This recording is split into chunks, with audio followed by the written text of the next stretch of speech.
Welcome everyone.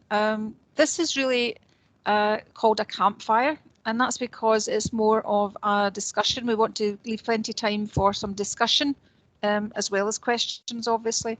And this is really taking the place of our TEC home and mobile health monitoring network, which many of you have already been involved in for a few years now. So this is to stand up something where we can actually bring us all together in a relatively informal way, bring you up to speed, give you the latest, and really give us a chance to have a discussion with you as well. That's why it's a campfire, not just a webinar or a sort of presentation. So just to kick us off, obviously you know it's myself, Morag Harty, the Home Health Monitoring Lead, and Scott Henderson, the advisor to the Scottish Government TEC programme. Also on the call with me, I've got Tom Daly, Project Support Officer, and Joe McKee, who's the Project Manager, who took over from Lisa Welsh from last year. So if it's all right with everybody, I'll see if this is going to change my screen. And it's not doing that. It was working great a minute ago. Yep, got it. Yep, there we go. So the outline for today's session, just to put it into context for everybody, is obviously welcome and introduction.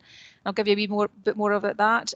Remote monitoring background, little bit about where we've been, not to the same extent as we did yesterday in the webinar, and some proposals and a proposed structure, and then what the next steps will be, and obviously a question and answer discussion around the table at the end as well. So plenty of time, we hope, for you to be asking the questions. So I'm going to sort of skip over some things quite rapidly because I'm not teaching my granny how to suck eggs, I hope. So welcome. We are going to record this session. Please let Tom or Joe know if you don't want anything to be recorded. That is just so we can share this and think it back. However, and we'll make it available to everyone, but let us know if you prefer not to be included. The usual things about keeping it on mute unless you're speaking. You can use the chat function, and Tom's going to keep an eye on that, obviously to ask some questions. And if you've got Teams and you have got the raise hand, you can raise a hand, but preferably we'll get shot through and then ask any questions at the end and have more of a discussion at the end. And please don't hesitate to let us know if any audios or the visuals are not clear or starts to break up. Okay, so thanks for that. Remote monitoring background. Clearly there have been a number of documents that have come out from the Scottish Government, both from John Conaghan initially around prioritisation for the COVID response, and then after that was one from Caroline Lamb, sort of mapping out the tech and the digital programme and where the priority should be for that. And that's where we had some information about near me priority areas there. And really putting digital right at the forefront of the COVID response generally. And I'm quite sure everyone on this call has been inundated and really brought up to the top of the pile as far as digital and digital innovation goes. So it's been a very accelerated experience for us all. Collaboration, so that the response, recovery and design, and collaboration as always between the primary care and Scottish Government and the TEC programme. We're now the Digital Health and Care Directorate under Caroline Lamb, and there's been a whole lot of changes at the government level.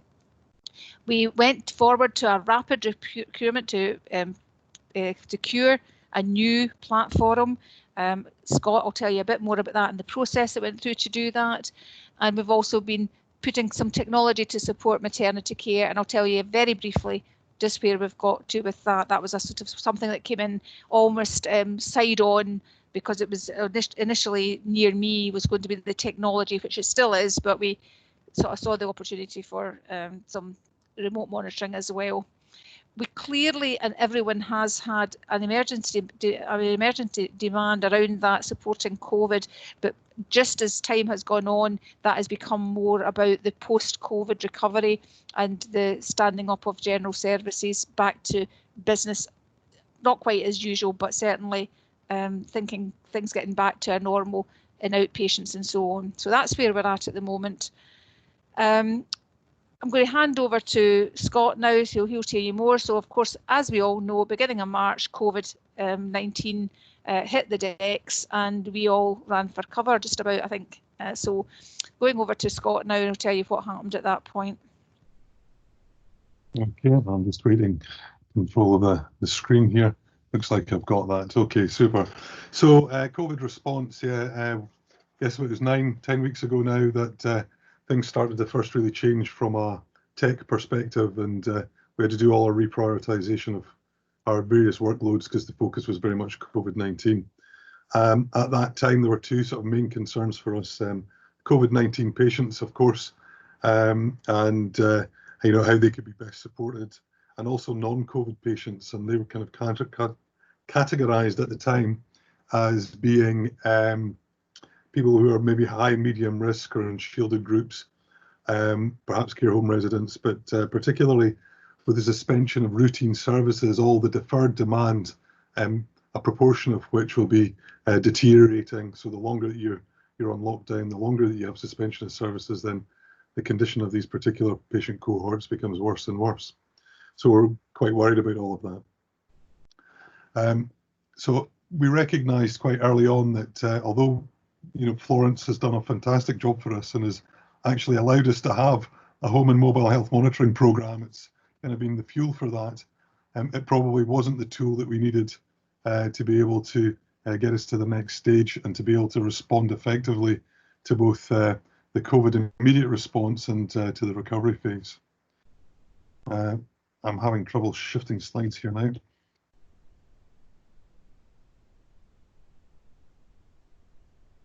Oh.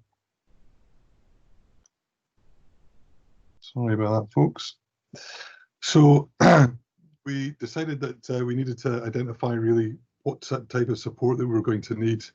And as many of you will be aware, we have had an ongoing strategic procurement exercise for remote health monitoring in train. So we were able to basically lift the high level requirements from that exercise. DHI very quickly came round and supported us to do a market survey exercise, and was able to sort of test the readiness across quite a large number of suppliers who had all put their hand up and said that they could help, particularly with the COVID-19 response. So the outcome of that exercise, it was carried out in two stages, desktop and demonstrations. And I think that's big enough on the screen for everybody to see that there was a single supplier that kind of stood out from the rest of the pack, and that was in healthcare. Now, we're not going to do a lot of detail about in healthcare today for a couple of reasons. One, I think this is something that we probably need to take a little bit more time over and do a proper demo and show the different features. And I'm also sure that people will want to know how they can get into the back end and how they can start creating things for themselves. So we will schedule more time for that. I've included some additional information in this slide deck because I think we'll be distributing this afterwards, so you've got time to have a little bit of look through it yourself, and it just gives you something visual to be able to start to familiarise yourself. Key components are that it's multi-channel at the front end, so it's apps, it's SMS, it's telephone. If you're really ambitious, then you can go for Alexa and things like that as well. They've got a really interesting care home app, which is multi-user and supported by care home staff. So lots of things to explore around that. It will work with external devices and sensors, although we've not been majoring on that. It has a pathway engine, which is, for those who are familiar with the Florence product, that's where you're able to create your own services. It's XML based with visual editor, so you can see what you're creating as you create it. As a platform, it's pretty good from an integrations perspective, and part of the job here is that we're going to have to make sure that it feeds back in through the DHI Digital Data Exchange. I'm not going to say any more about it just now because I think it's more important that we get into some of the organisational stuff.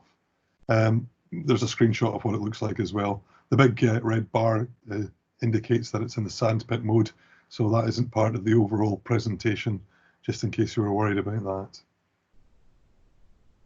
So to put this in context of remote monitoring and what is now known as asynchronous consultation, I'm just trying to give a flavour here of all the different asks that we've had. This actually isn't all of them.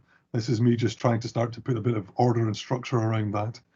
And as we can see, there's COVID-19 specific demands around local hub supports, hospital discharge and care home. There is care home specific demand and proposals around asynchronous video messaging for loved ones, health monitoring. In outpatients, there's a list as long as my arm and growing of all the varieties of different ways in which remote monitoring and asynchronous can be used. Primary care is now starting to make noises around, can we use e-consult? Are there other tools that we can use to help manage patients remotely? So all of this is hugely encouraging, and we need to be very careful and very organized about what we do next. Final component there is integrations, and as I mentioned just a moment ago, the InHealth platform is quite good from that perspective. So we need to be mindful of that people are going to want to have it in through Track, they're going to want to have it in through primary care systems if they can, Sky Store, all that kind of thing. But at the moment, we don't actually have specific use cases, but we know that there will need to be work around this area pretty quickly. What we're suggesting here is that how do we get from that big list of things that people potentially want to do to actually having services up and running on the ground as quickly as possible. So we're proposing a very much an accelerated test of change approach, which says that, okay, a proposal comes in, let's make sure that it's really clear about what it's wanting to achieve and that that's achievable. Have a quick conversation about what's the most appropriate technology to help make that happen, and then have a local test of change, which if it's successful early on, will allow us to move very quickly to a local test of scale, and then we can spread out from there once we are confident that what we've designed and developed is fit for purpose. That's how that starts to look like in terms of a matrix and having all the proposed services on the left-hand side, and we need to start placing all of these activities. Some of them are at that very early stage of the service proposition and service design. There are other things in Track at the moment that are more at the test of scale stage. So there's, for example, a COPD project in Greater Glasgow and Clyde that's been getting a bit of attention. There's a proposal in for that, and if that goes forward, then it's going to be a test of scale in the Greater Glasgow and Clyde catchment area. There's a proposal just going in today, I think it went in today, for asynchronous appointments for dermatology. So that's the taking photographs, patients taking photographs of moles and lesions and being able to send them straight in for triage into whether they need to be seen or not. So these sorts of things, there's lots going on in the innovation space, and we're trying to work our way through what's the stuff that we can scale up now, what's the stuff that really needs to have a bit more work done to it and maybe could be paused, and then what are the things that people are asking for that we can design quickly and scale up on that basis. So if I've given the impression that this is busy and messy, I've done the right, I've hit the mark, because that's exactly what it is. Very busy and very messy. So how do we get some structure to this? Internally at Scottish Government, we've been discussing how best to approach this. There are, as Morag alluded to earlier, new governance arrangements in place. We have a gold command for digital and data. That's supported by a silver command and a remote monitoring COVID response group. Now, that remote monitoring COVID response group replaces a lot of the home health monitoring governance arrangements that were in place. It's a very much more compact group, but it has representation across all the areas that we had before. What we're suggesting is that reporting into that group, that we have a hub service that helps to coordinate all these activities, give some structure, will help with authorizations, all your typical PMO stuff like comms and reporting, but also coordinating the service development support, coordinating the production of new services, because there will be a bit of a bottleneck there, because we've got that new system in place and we now need to be able to train everybody up and how to use it, and for them to feel comfortable and competent when they are using it. The areas of work that are reflected here just reflect the areas that were in that those earlier slides about proposals. And then what we're saying is that we need to then interface with local board teams. And what we hope is that this structure will allow boards to be able to create their own structures, and they can mirror what we're doing to greater or lesser extent depending on what it is that they want to do locally. So that's the proposal, that's the suggestion around that.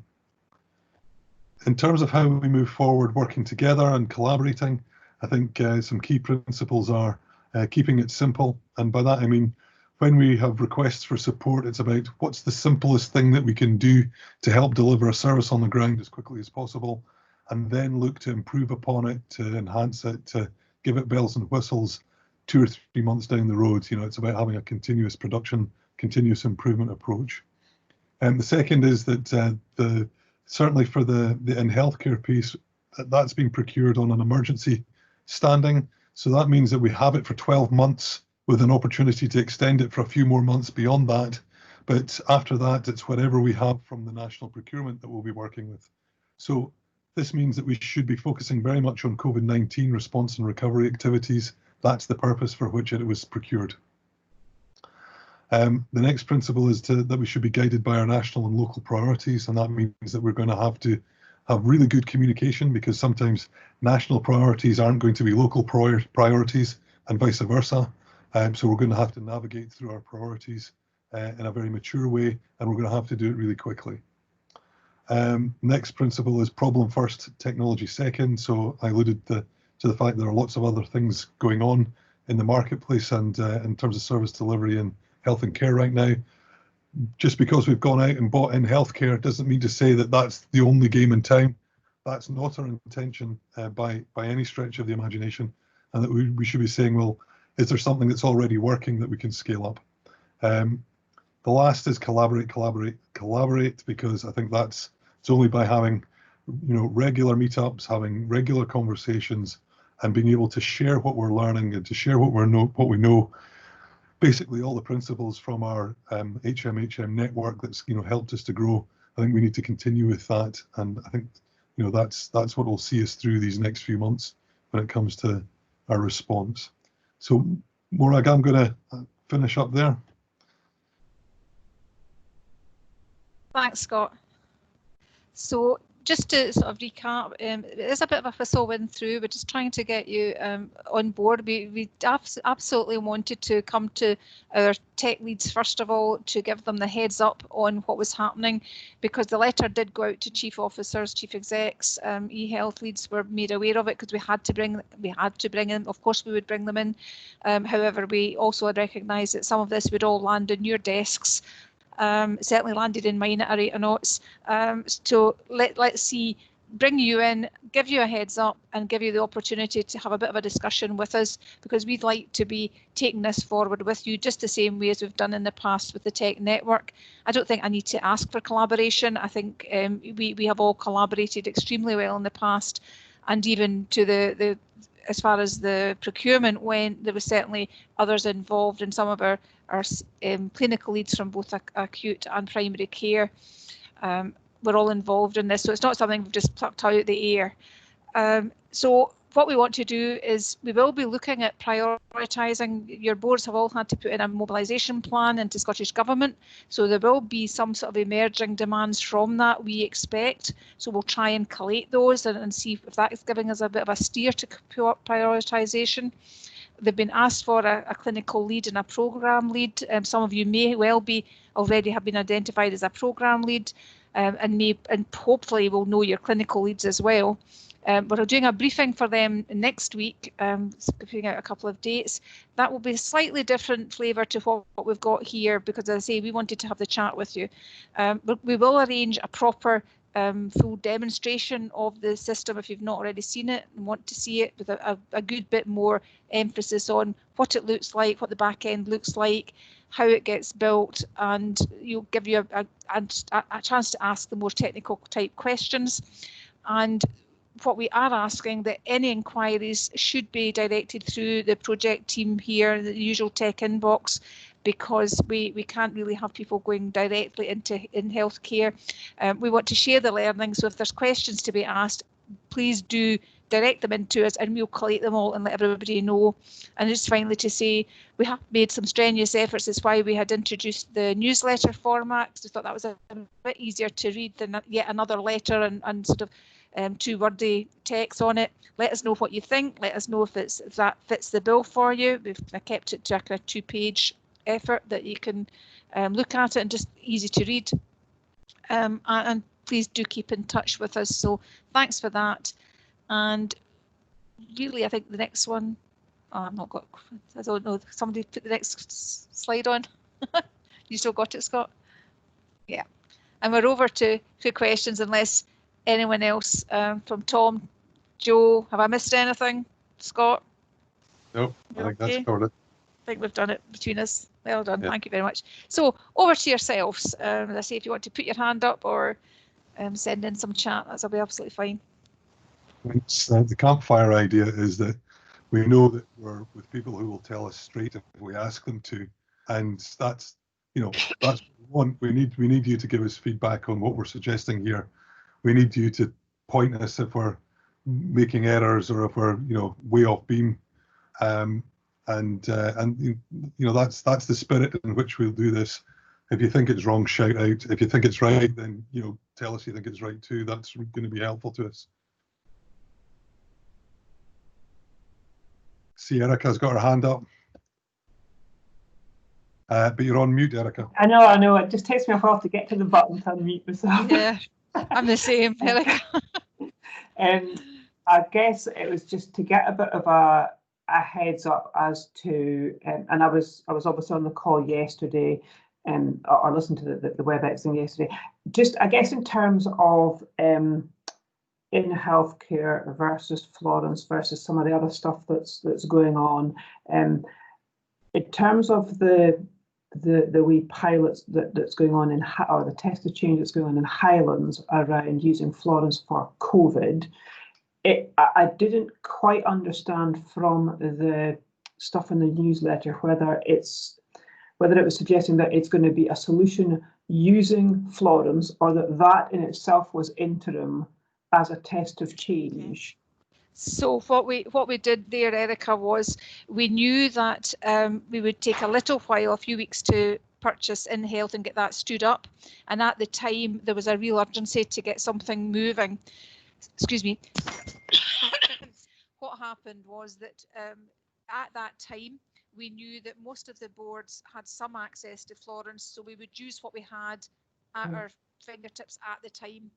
So that is the only reason why we did that method. What it did give us was a chance to actually drill down to some pathways, protocols that, you know, from Florence or services, and test that out with some of our clinical leads. And Highland were in the position to say they had a clinical lead there that was keen to test it out. So stood up with them. Whether or not other board areas want to use Florence for that or consider the InHealth option, that would be up to them. Does that help? Yeah. So it's not a one size fits all. It's what's going to suit your local areas. Okay. So in terms of learnings from that test of change, when I'd sort of indicated to some of our primary care clinical leads that there might be something coming around, I guess, management of COVID patients and COVID recovery. Will that test of change be looking at whether it works? And I don't mean, you know, operationally it works, but I mean in terms of clinically whether it works. Yes. It was very much driven by some of our clinical leads, and we had to sort of steer between what was sensible and what was the verging into research. It was about what was, you know, what's the kind of least we can do. I have to say it turned out fairly text heavy. We haven't had very many people in Highland using it yet, so it's kind of early days. We had negotiations with NHS 24 because clearly, clinically, we had to make sure that this was going to direct the patient back into the right area quickly, if need be. But it was on the back of understanding that different board areas, although they had set up assessment centres and assessment hubs, they all possibly didn't follow up patients in exactly the same way as well. So we know that some areas haven't been able to do that daily callback, and I think there's a real, there could be a real reason to have that monitoring carrying out, just supporting people looking after themselves at home. So it's early days yet to see what the results are. It's certainly flagging up a few blips in the system, which is, you know, what a test of change does. So I'm not sure it's perfect, and I certainly, my own opinion of it was that Florence, it flagged up a few of the areas in Florence that we all know about that are maybe not always as good at coping with complex things. Okay. Anyone else? We've stunned you into silence, clearly. Hi, Carrie. Hi, sorry, I'll unmute myself. Yeah. I think, you know, the approach outlined coming in at this, although I was at a kind of awareness of remote monitoring stuff, I think the approach is good. And for me, I think it's very much how we embed it in pathways, because that's how we'll get it sustained, and not just to put in a bit of tech and go, there you go, crack on. Absolutely. What's the million-dollar question? The information governance approach being in procuring this new system for being December 2022 before my local IG people pass it. I'm saying nothing. But they've been great during COVID, and we've kind of, but I feel they're kind of I know. back into. I know. Scott, do you want to come in here? Because I can't. I was saying we're well aware of this, I have to say. You're well aware of Grampian. I know, we all are, and apologies. I know. We are all over. Shall I? Okay. My understanding, and Scott and Joe, keep me right in this. My understanding is that we do have learning already from Ayrshire and Arran, and Tayside have already used InHealth. So we're hoping to be able to lift what they've already had through their robust information governance and take that. I certainly would not be happy about having to go through that whole national exercise again. It may well be it's over to your board areas. If NSS are actually going to be, it's not the same as Florence where we're giving you it to buy yourselves. This has been bought nationally, so the initial IG will come through nationally with that purchase, but then it'll be over to the board areas. But we will do our best to make that as simple as possible. Scott, do you want to say any more than that? Yes, we'll do a DPI, and that we can use that to model for boards. I mean, every board has its own approach and its own particular points of interest, if I can put it that way, and so we can't really plan ahead for what those might necessarily be. So we're happy to do that kind of templating to the greatest extent that we can in the time that we have, but there will be a need for local input in order to get DPIA approval and access to the platform. If we could do it another way, we would, but the reality of this is that if you're processing data on behalf of your patients, then the legal entity that's going to be responsible for that will be your board, and they're quite right to make sure that they're comfortable with the arrangement. So I can't argue against that. Wish it was simpler. It's not, and we'll do whatever we can to support in that process. Thank you. I was hoping you'd say it's all sorted. It's fine. So was I. Trust me. Absolutely. Anyone else?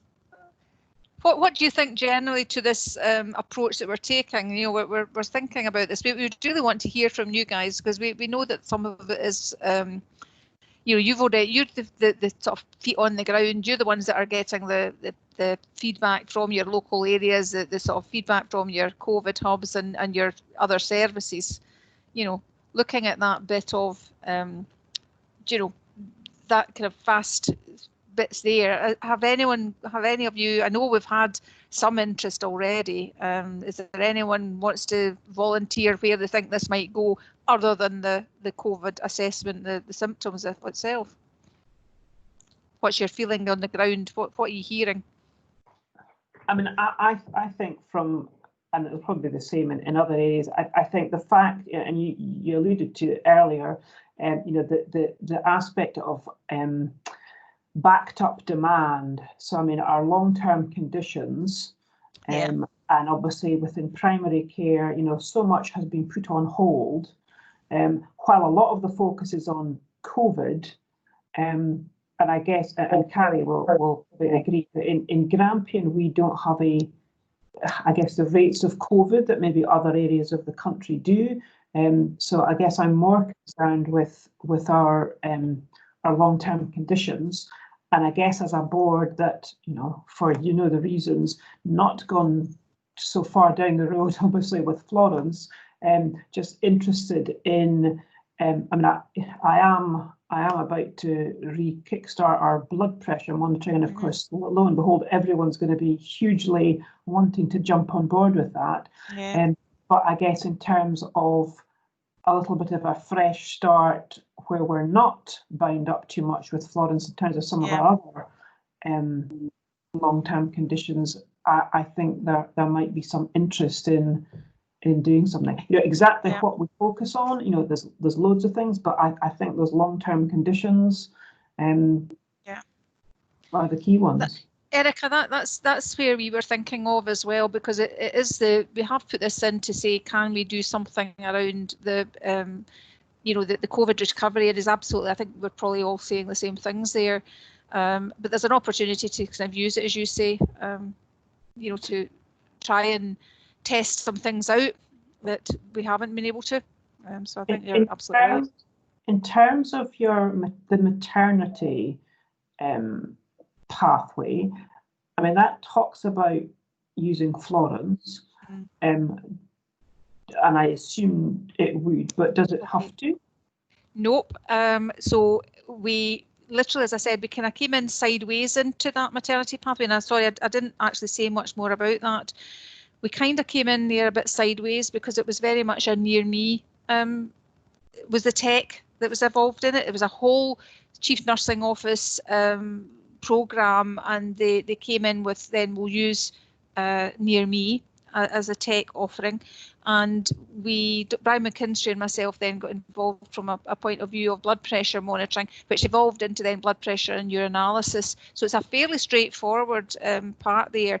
The protocol that we've put on Florence would easily, I suggest, be able to be dropped into InHealth, and if you weren't necessarily tied into InHealth, then that might be a way to be going forward, because it's certainly got a lot more flexibility.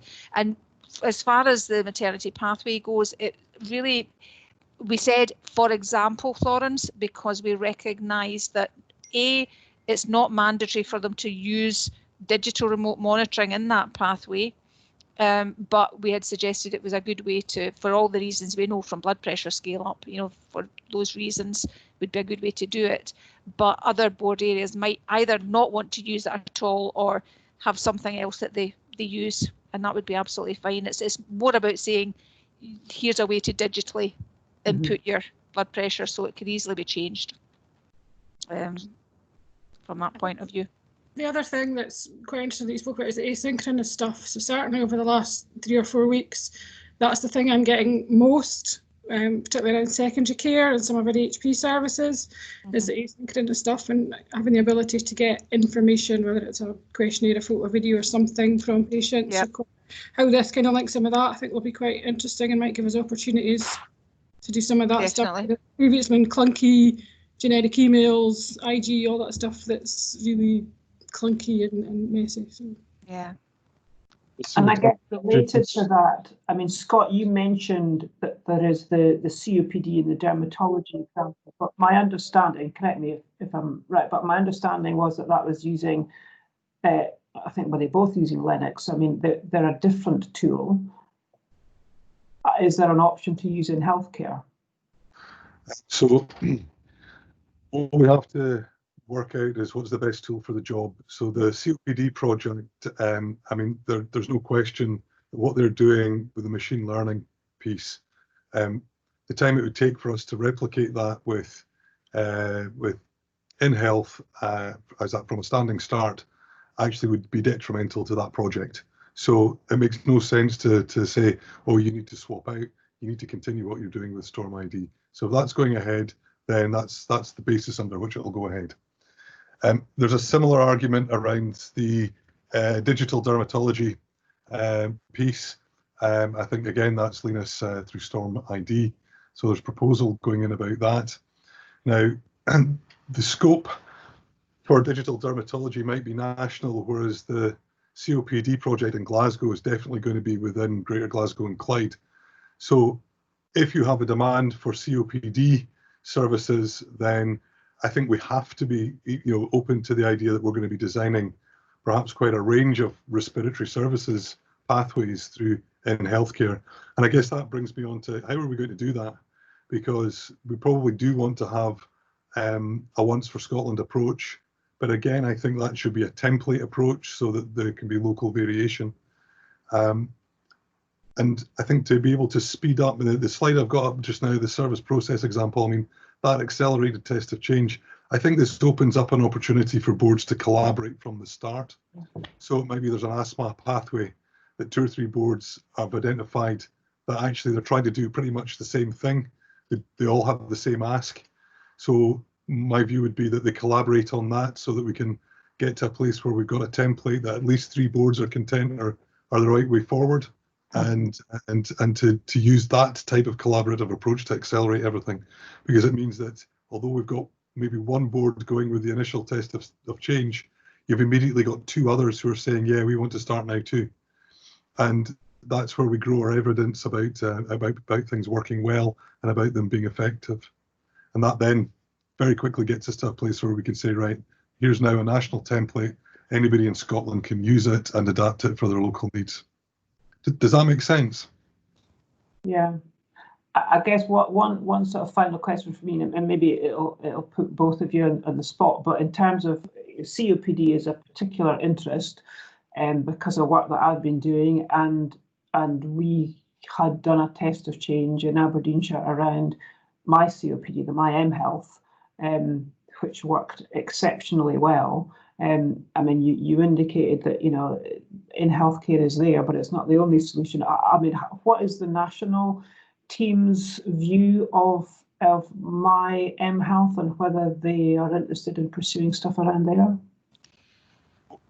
Maura, do you want me to? Yeah, I mean, I would have said that we're not throwing anything out, and if it works for you in your area, then that's absolutely what you should be doing. But it depends on your cohort of patients. It depends what fits with where. I know that it works in some areas. It might not work in others. It depends on your local resources as far as clinicians and your patient cohort. So I don't think there's anything, unless you want to add anything into that, Scott.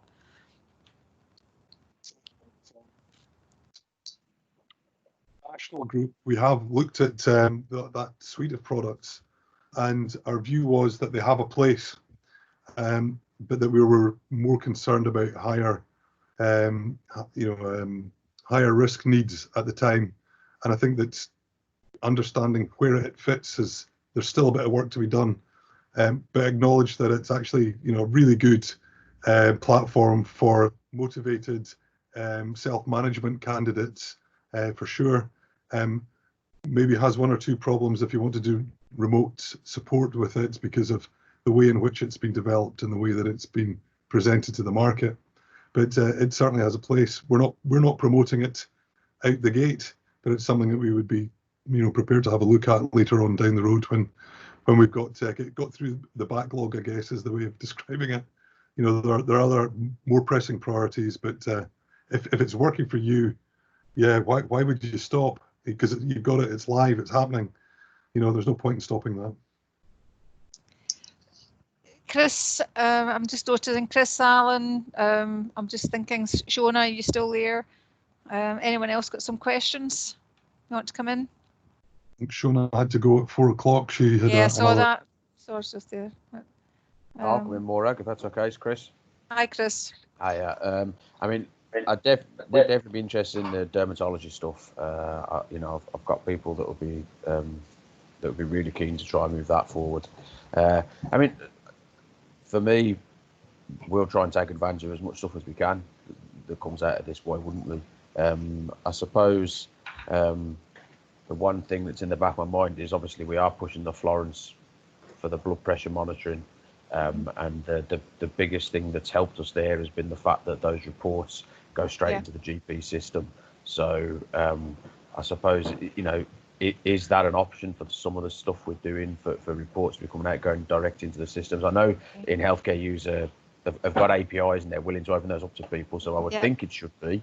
But I suppose just that's what we would probably be looking for, because we're keen to get more stuff out either through Float or whatever in primary care. There's a real appetite for it now, which wasn't there before.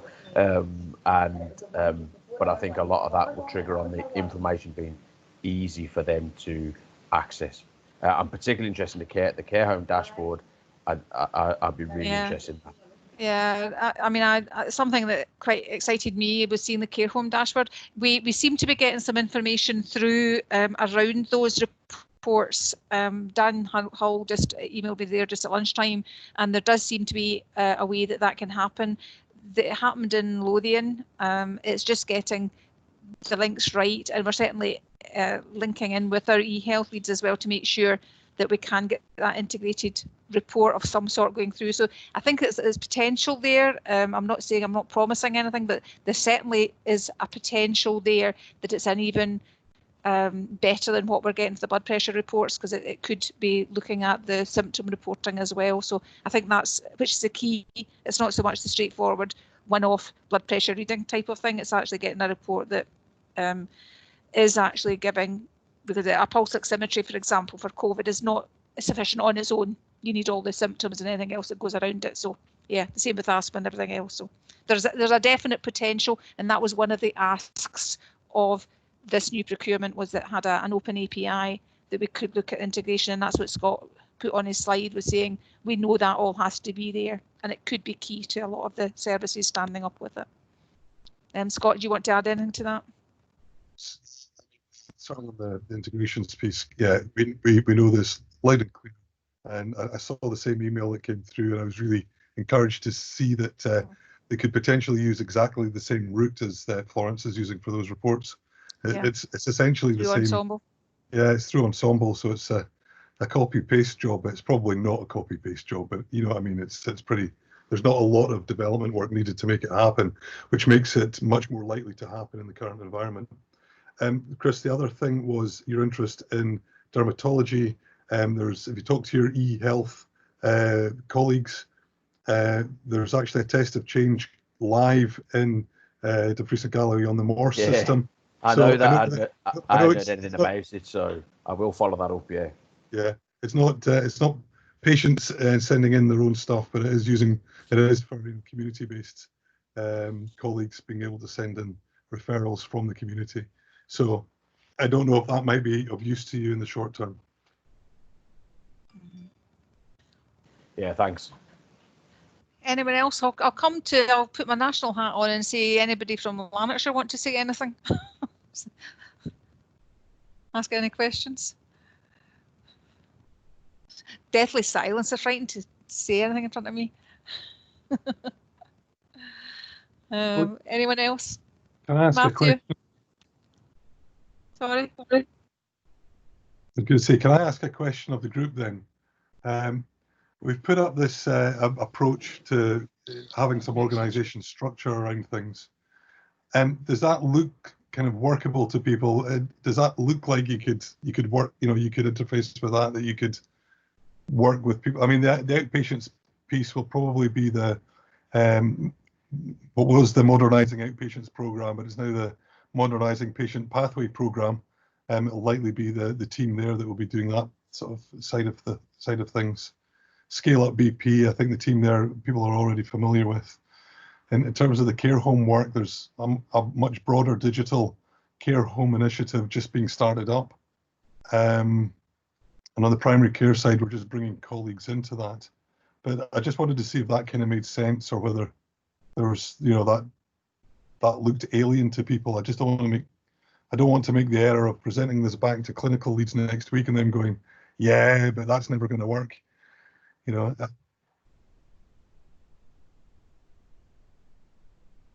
Any comments? I've got silence. I know, redundant. Any other ideas? No, Well, take silence as either you're stunned into silence, you're thinking, what the heck are they on? Or it's you're actually, this makes sense. Erica, hi. Sorry, I put something on chat. I guess there's probably a bit of overlap between the scale up BP, which happens in primary care, and the primary care work and the care home work. So it's kind of I guess it's all focused around primary care, and I guess with the Health and Social Care Partnership hat on, I'd be saying that's where so much of the focus around this and long-term conditions related to this would happen. Yeah, I don't disagree with you, Erica. We know that we've had quite strong links. So onto our COVID response group now, we have got Susan Duff from Primary Care, and one of the Community Assessment Hub, the lead for that as well. So we're getting probably better tapped into primary care in a wider sense as well from that one, to keep us in touch with what primary care are saying, because clearly it's moved on from the primary care transformation and primary care improvement to now this response, and they're keeping an eye on what's happening from secondary care, who there's a potential for them to be pushing work back towards primary care as far as outpatients go. So it's kind of helping that out as well. In the comments is confirmed that in healthcare's integration into the Sky Store to allow the transfer of malnutrition summaries onto Dogman was on the same model as a scale up, and it's really straightforward when they did it for their dietetics, and he says it still works, so that's good to know. Thank you for that, Matthew. Thanks, Matthew. Matthew, anything you want to ask?